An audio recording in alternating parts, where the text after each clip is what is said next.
Hi hello friends, ಎಲ್ಲರಿಗೂ ನಮಸ್ಕಾರ. ರೇಖಾ ಅಡುಗೆ ಚಾನಲ್ಗೆ ಸ್ವಾಗತ. ಹೊಸದಾಗಿ ನನ್ನ ಚಾನಲ್ ನೋಡ್ತಾ ಇದ್ದರೆ ಈಗಲೇ ಸಬ್ಸ್ಕ್ರೈಬ್ ಮಾಡ್ಕೊಳ್ಳಿ.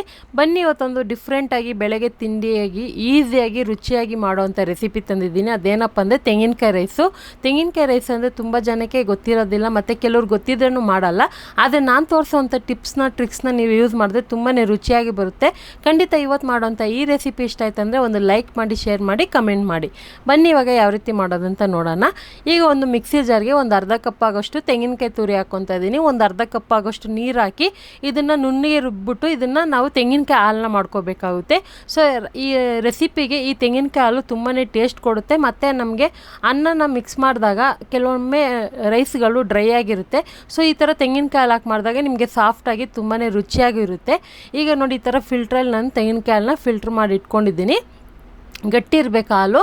ಈಗ ಒಂದು ಸ್ಟವ್ ಮೇಲೆ ಕಡಾಯಿ ಇಟ್ಕೊಂಡು ಒಂದು 3 ಟೇಬಲ್ ಸ್ಪೂನ್ ಎಣ್ಣೆ, 1/4 ಟೀ ಸ್ಪೂನ್ ಸಾಸಿವೆ, 1/4 ಟೀ ಸ್ಪೂನ್ ಜೀರಿಗೆ ಹಾಕ್ಕೊತಾ ಇದ್ದೀನಿ. ಸ್ಟವ್ನ ಮೀಡಿಯಮ್ ಫ್ಲೇಮಲ್ಲಿ ಇಟ್ಕೊಂಡು 1 ಟೇಬಲ್ ಸ್ಪೂನ್ ಕಡಲೆಬೀಜ, 1 ಟೇಬಲ್ ಸ್ಪೂನ್ ಉದ್ದಿನಬೇಳೆ, 1 ಟೀ ಸ್ಪೂನ್ ಕಡಲೆಬೇಳೆ ಇದನ್ನೆಲ್ಲ ಹಾಕ್ಕೊಂಡು ಚೆನ್ನಾಗಿ ಮೀಡಿಯಮ್ ಫ್ಲೇಮಲ್ಲೇ ಇದನ್ನು ಫ್ರೈ ಮಾಡ್ಕೊಳ್ಳಿ. ಯಾವುದೇ ಕಾರಣಕ್ಕೂ ಹೈ ಫ್ಲೇಮಲ್ಲಿ ಇಟ್ಟು ಮಾಡೋಕ್ಕೆ ಹೋಗಬೇಡಿ, ಸೀದೋಗ್ಬಿಡುತ್ತೆ. ಮತ್ತು ಇದಕ್ಕೆ ಒಂದು 10 ಪೀಸ್ ಗೋಡಂಬಿನ ಈ ಥರ ಚಿಕ್ಕ ಚಿಕ್ಕದಾಗಿ ಕಟ್ ಮಾಡಿ ಹಾಕ್ಕೊತಾ ಇದ್ದೀನಿ. ಇವತ್ತು ಮಾಡೋಂಥ ರೆಸಿಪಿ ಬಂದ್ಬಿಟ್ಟು ನೋಡೋದಕ್ಕೆ ಒಂದು ಕಲರ್ಫುಲ್ಲಾಗಿ, ಗ್ರೀನಿಶ್ ಆಗಿ, ರೆಡ್ ಆಗಿ, ಆರೆಂಜ್ ಕಲರ್ ಆ ಥರ ಮಧ್ಯದಲ್ಲಿ ಒಂದೊಂದು ಕಲರ್ ಥರ ಇರುತ್ತೆ. ನೋಡೋದಕ್ಕೆ ತುಂಬಾ ಚೆನ್ನಾಗಿರುತ್ತೆ.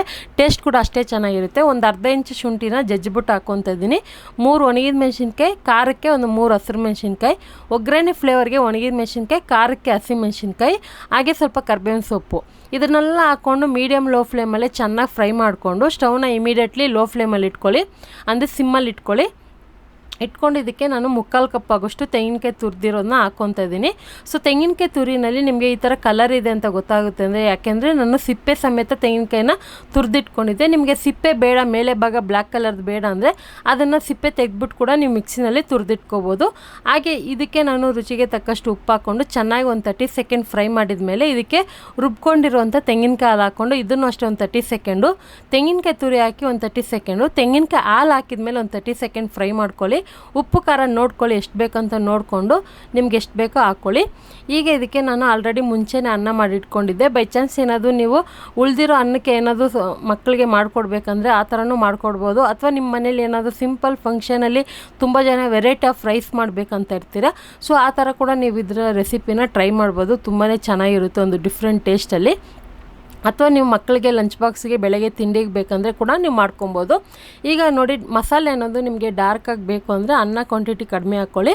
ಸೊ ಮಸಾಲೆ ಮೈಲ್ಡ್ ಆಗಬೇಕಂದ್ರೆ ಅನ್ನ ಕ್ವಾಂಟಿಟಿ ಜಾಸ್ತಿ ಹಾಕ್ಕೊಳ್ಳಿ. ಅನ್ನ ಹಾಕಿದ ಮೇಲೆ ಸ್ಟವ್ ಆನಲ್ಲೇ ಇರಬೇಕಂತೇನಿಲ್ಲ.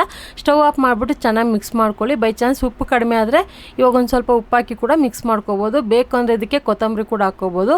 ಈಗ ನಮಗೆ ಬೇಕಾಗಿರುವಂಥ ತೆಂಗಿನಕಾಯಿ ರೈಸ್ ರೆಸಿಪಿ ರೆಡಿಯಾಗಿದೆ.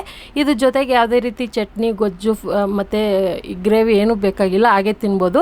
ಖಂಡಿತ ಇವತ್ತು ತೋರಿಸಿರುವಂಥ ಈ ರೆಸಿಪಿ ಇಷ್ಟ ಆಯ್ತು ಅಂದರೆ ನೀವು ಟ್ರೈ ಮಾಡಿ ನೋಡಿ. ನಿಮ್ಗೆ ಯಾವ ಥರ ಬಂತಂತ ಕಮೆಂಟ್ ಮಾಡಿ ತಿಳಿಸಿ.